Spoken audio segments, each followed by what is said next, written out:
Coming up on today's edition of Locked On Eagles, it's a Wednesday edition of the show, and game day is tomorrow. The Eagles take on the Houston Texans. Thursday Night Football, we'll take a first look at that matchup coming up next. You are Locked On Eagles, your daily Philadelphia Eagles podcast.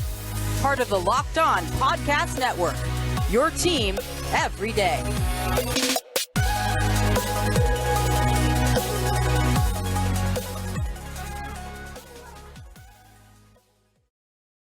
We thank you so much for making Locked On Eagles your first listen each and every day. Welcome in, Eagles fans, to a Wednesday edition of the show. I'm Louis DiBiase. He's Gino Camilleri. Today's episode of Locked On Eagles is presented by PrizePicks.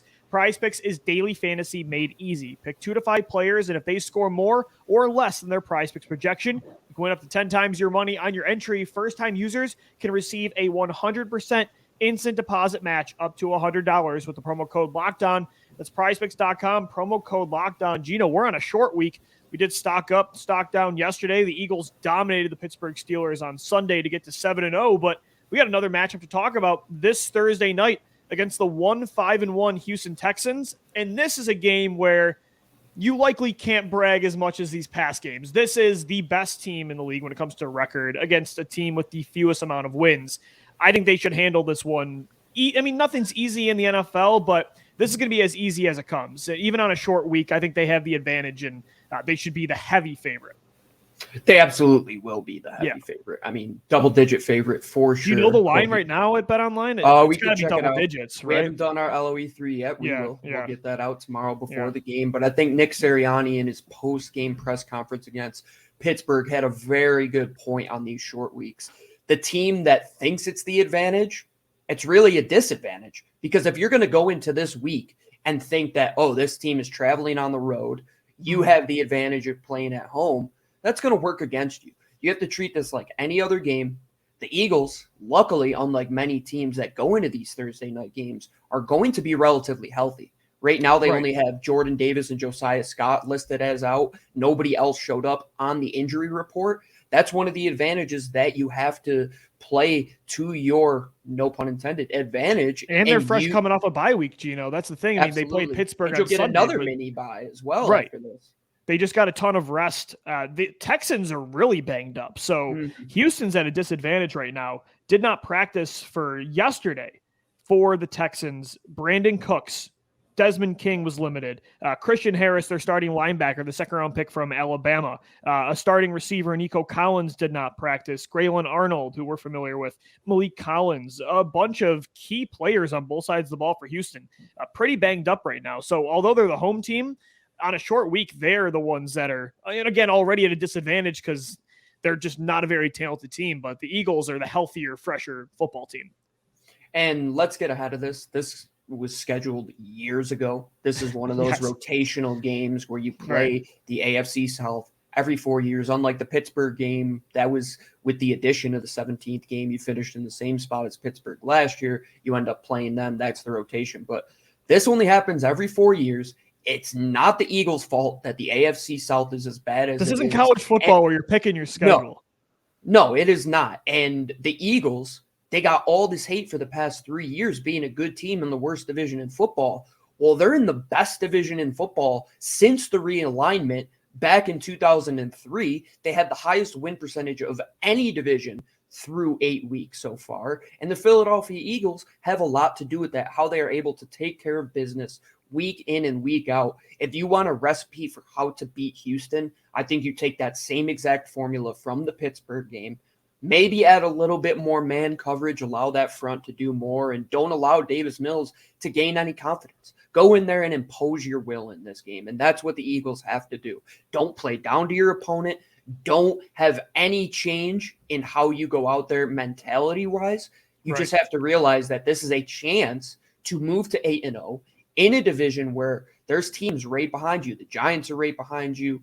The Cowboys are right behind you. You have a little bit of a lead, but if you want to get out to a head start and put all that pressure on the rest of the teams come Sunday, and knowing you have a mini bye before you go and take on Washington in a week and a half, take care of business on Thursday so all of the outside noise could go. Right. And the Vikings are also, I mean, you have a head-to-head tiebreaker on them, but they're 6-1. They're only a game back too.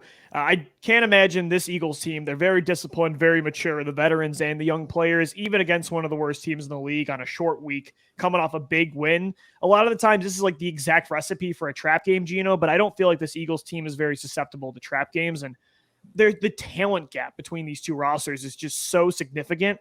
I'm not sure. I mean, Houston, it can be kind of like Detroit where they fight you for a quarter and a half and they empty out the tank and give you everything they have. But for 4 quarters, I don't know how the Eagles lose this football game. But it is the NFL. Anything can happen, and it still is a very important matchup for the Birds tomorrow night. Gino and I will continue to take a first look at this matchup coming up next right here on Locked On Eagles. But first, guys, a shout out to one of our sponsors of the day, and it's SimpliSafe. Did you know that over the holidays, property crimes like burglaries and package thefts spike nationally? That's why our friends at SimpliSafe Home Security are offering 50% off their award-winning security system. So that's more families that can feel safe and secure this holiday season. Order your SimpliSafe system for half off today and enjoy the advanced security and greater peace of mind this holiday season. Here's why we absolutely love SimpliSafe. Whether it's controlling the system from your phone with the app, watching the crystal clear HD live stream from your security cameras, the wide variety of high-tech sensors, they really give you peace of mind with 24/7 monitoring agents or SimpliSafe's tech support staff always on hand.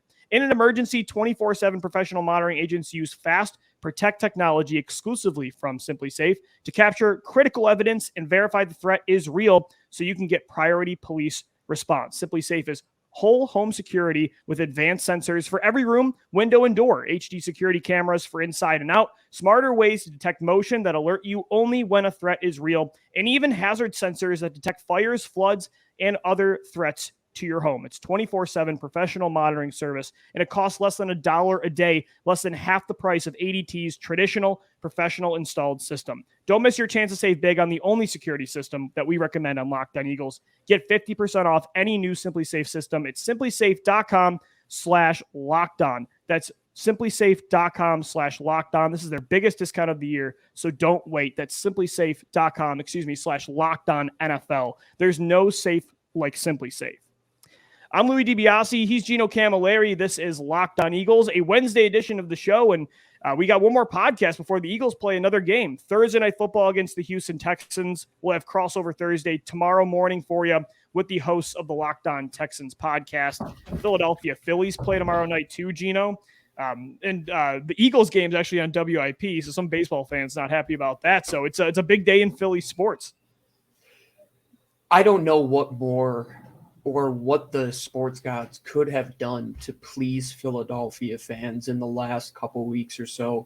Got to shout out the Philadelphia Union. They're playing for their first ever MLS Cup on Saturday. The Phillies, they're up 2-1.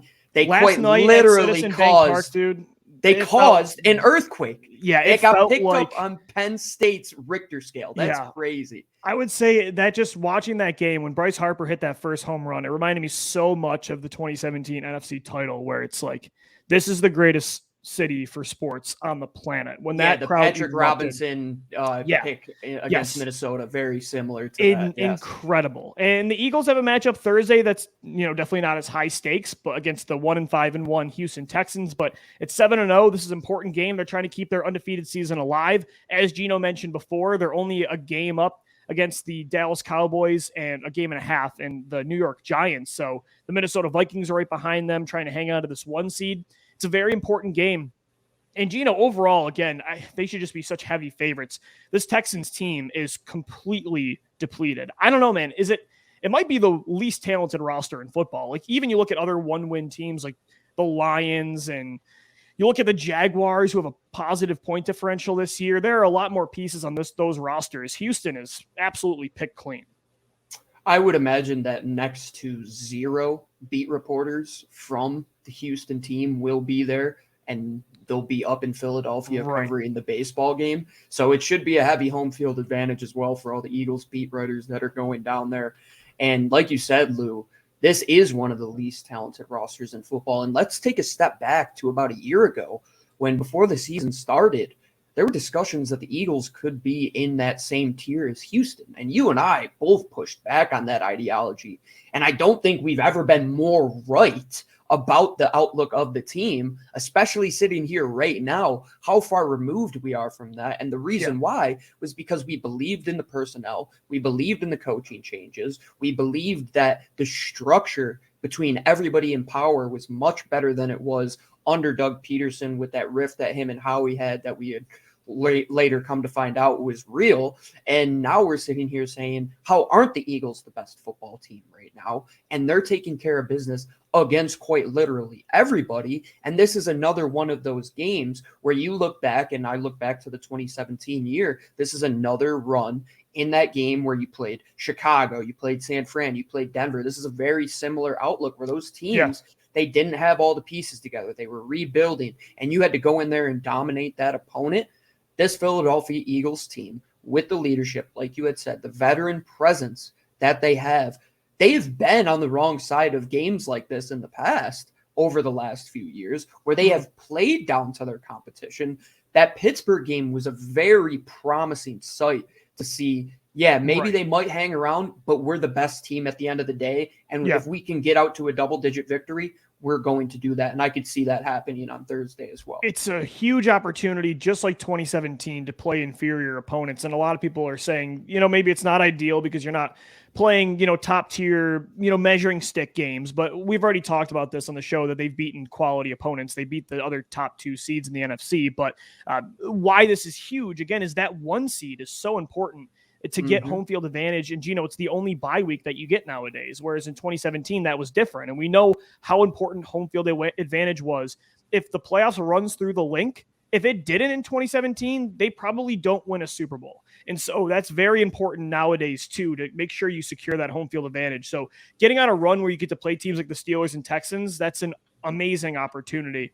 And it is funny though, Gino, you kind of talk about where these two teams were, a few years ago, and they kind of had the same thing happen at the same time, where they both had what they thought were long-term franchise quarterbacks. Of course, we know Deshaun Watson's off the field problems that were his own doing. But when you look at just both teams, they kind of set the offensive system, the support system for Deshaun Watson and Carson Wentz were not great, but it makes you appreciate the Eagles, how quickly they've recovered from that dark time compared to Houston. They have not recovered, and they're not even close, whereas Philadelphia only took 2 years to become, again, the most talented roster in football. So, this is the Eagles, this 2-year turnaround they keep doing from, you remember 2015 where they're at rock bottom, and 2 years later they're hosting the Lombardi Trophy. 2020 they're at rock bottom. Now again they're the 1 seed. That's not the reality for every NFL team. Like, things can turn around fast, but sometimes you got a team like the Texans that are down bad that are going to take years, and they still look a long ways away.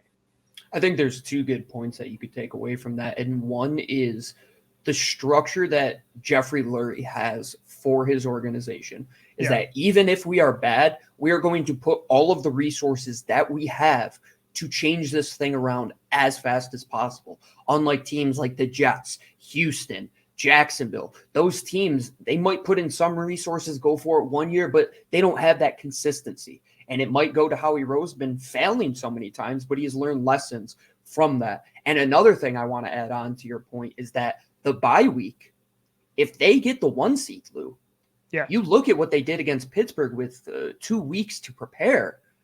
I like their odds of going against anybody with their offensive coaching staff having 2 weeks to game plan, putting together a bunch of plays that are new, that look like things you have done in the past, but really get the defense guessing. And the last point I want to talk about here is the fact that in 2017, towards the end, Lou, there was a little while where the Eagles almost didn't have that 1 seed. They got into a little rough patch towards the end there. So these games, you talk about strength of schedule, I don't care. Every game is important in the National Football League, because if the NFC continues on this pace and this trajectory, if you drop this game, and let's say you drop that game to either Washington or Indy, now these teams are right on your heels. Even at 7-0, you can't afford a hiccup. It's crazy to say 7-8 weeks through the season you're undefeated and you can't afford a loss. You really can't. I mean, you have, the good thing is you already have a head-to-head tiebreaker on Minnesota. You've already beaten Dallas once, so things are looking really good. But yeah, I mean, it's close. There are a ton of teams up there with you. And what you have to learn is that you have to take care of business and everything else will handle itself. And I think as Eagles fans, we've kind of figured that out, that towards the end of the year, when all the seeds are trying to get figured out, the Eagles, when they handle business, they come out on the right end of things. I go back to 2008 when you had to have, I believe it was the Raiders beat the Buccaneers and then Houston beat somebody else and both those teams won. Then you go and win 44-6. Then you get into the playoffs and you win 2 games and you have a chance to go and play Pittsburgh. That's the thing with the Eagles. They just have to worry about themselves. Don't worry about the outside noise. Don't worry about your strength of schedule. Just win football games. Because at the end of the year, nobody's going to go through 17 games and say, oh, let's take it down like the college football playoff does due to strength of schedule. That doesn't happen in the NFL. That didn't happen in A win is a win. Yeah. Right, exactly. And again, they've beaten some good teams as well. And yeah, this is probably the easiest opponent on your schedule, but you still got to take care of business. And, it's going to be a big matchup tomorrow night against Houston. Gino will continue to take a look at this matchup coming up next right here on Locked On Eagles. We know all our Eagles and Phillies and Union fans will be tuning into all the sports going on Thursday, specifically the ones in Philadelphia. And if you want to get in on the action with some daily fantasy, check out our friends over at PrizePicks. They're the presenting sponsor of the show. We've talked about PrizePicks at length. Lou and I love using PrizePicks because you're only going against yourself. A lot of these daily fantasy pools, you're going up against 5,000, 6,000 people. All of these people have these computers that are putting together the best roster. Well, guess what? At PrizePicks, all you have to do is select 2 to 5 players from any sport you can imagine. You can do disc golf, you can do Euro basketball, you can do cricket, WNBA, whatever you want to pick. You pick 2 to 5 players, and all you have to say is they're going to go over or under their predicted amount of points. And if you pick correctly, you can win up to 10 extra money. As I said, you're only competing against yourself. You can get in on any sport. It takes less than 60 seconds to make your picks. You can get fast and easy withdrawals after you win that money. And it's not gambling, it's daily fantasy. You're betting against yourself. You're saying, I know what is going to happen in these games. I'm going to pick 2 to 5 players that I'm confident in, and I'm going to have a chance to win 10x my money. And the cherry on the top is that if you use promo code LOCKEDON, that's LOCKEDON, they'll give you 100% deposit match on your first $100. So if you put in 100, you'll get an extra 100 to bet. If you put in 50, you'll get an extra 50 to bet. Tell them Locked On sent you. Get on the action, and we know, go Philadelphia sports. Thank you to our friends over at PrizePicks. We thank you for making Locked On Eagles your first listen each and every day. Guys, make sure your second listen is the Locked On Sports Today podcast. From the games that matter the most to the biggest stories in sports, go beyond the scoreboard and behind the scenes with local experts and insight only Locked On can provide. Locked On Sports Today available on this app, YouTube, and wherever you get your podcasts. I'm Louis DiBiase. He's Gino Camilleri, and we're taking a first look at tomorrow night's matchup between the Eagles and the Texans. The Texans rocking those brand new red helmets. Gino, I actually do like those a lot, though. I think Houston, we got to talk about this. They're going to look good. They're not going to play good, probably, but they're going to look good. I don't care if you figured this out before the season. You know that your baseball team is taking on the Phils, which quite literally have a hashtag called Red October. And you are going to wear your red jerseys and paint the end zone red while playing a Philadelphia team. That's just bad. You have to go back. Fans that are at the game, they should bring the red towels. That would be amazing. You have to. You have to. It's Red October. The Phils are hot. That's good. The Eagles are going to take out this red team. I don't care what the schedule is, folks. I'm surely sick of this talk. Emmanuel Acho, you could come on this show and debate us all you want. I will call you out right now. This Eagles team, I don't care if you said they haven't played anybody. They beat the next 2 highest seeds in the NFC. They have taken on any opponent, AFC, NFC, and they've beaten them. They're the only team that has consistently won at this level. Jalen Hurts has just won his 10th consecutive regular season game. What more do you want to see from this football team before people can talk positively about them and not have a negative? Because every other team, the Bills, the Chiefs, they have nothing wrong. But when they do, they have problems. But it's only the Eagles that we talk about. That's one thing that really. It's because they know, and I saw Colin Cowherd doing this with the Bills today too, going after them, that they haven't won anything yet, and that the Packers win wasn't that impressive. They target passionate fan bases because they know they're going to react, and that's just the matter of the fact. The Eagles are the most complete team in football right now with an MVP caliber quarterback, and they, like you said, they've beaten some good teams. So all of that to me is just outside, useless noise. So this game against the Texans, though, one of the easier ones of the schedule. They need to take advantage of this and get to 8-0. Gino, again, their roster is not great. But when you look at their defense, one thing they do have is a pretty solid pass defense led by Derek Stingley, who we loved coming out of LSU. Him and Sauce Gardner were 1A, 1B, right? I think we were a little surprised Stingley went ahead of Gardner, but Stingley's been just as good as advertised. The Texans actually, when it comes to their pass defense, they've given up the 8th fewest passing yards this year. So it's not a pushover through the air. I think this is the game where you set up the run to establish the pass. Make them load the box. Yes. Make them play one-on-one on the outside. And then you take it from there. I think we're going to see a heavy dose of Jalen Hurts to start. I think we'll see a heavy dose of Miles Sanders. This is one of those games where you talk about trench play, right? Why are teams bad in the National Football League? Well, it boils down to how good and physical they are on the offensive and defensive lines. This Eagles offensive line is healthy. Fully healthy for the first time in quite some time. Go out there and impose your will against this Houston team. And Gino, the Texans are dead last this year against the run. Bingo. So although they're 8th right now against the pass, they are 32nd against the run. The Eagles were the best running team in football last year. I think LOE 3 on Friday, probably going to hammer some overs when it comes to rushing totals for Miles Sanders and Jalen Hurts. So yeah, I think this is a game where you control clock, time of possession. Even though they're the 8th best passing team, you can defense. You can still throw on this team. When you have A.J. Brown and Devontae Smith and Dallas Goedert, you're matchup proof. But yeah, I think this is going to be a game where just let the offensive line and the running game just dominate. Give Hurts a little break and, just take the win the way you can get it and get out of there. The one thing I don't want to see, though, and this is kind of playing down to your opponent, is the offense to just come out there and be stale, like not doing any new formations, not throwing in the motion, because I think it was the game before Pittsburgh against Dallas. No, it was the week before Dallas. Who did we play the week before Dallas? Arizona, where you came out and there wasn't a lot of motion. It was just like, let's go out there. We're going to call the offense and we'll see what happens. And you saw the results. And then Dallas, you started to get back to it. And Pittsburgh especially, you saw how creative they were on the offensive side of the football.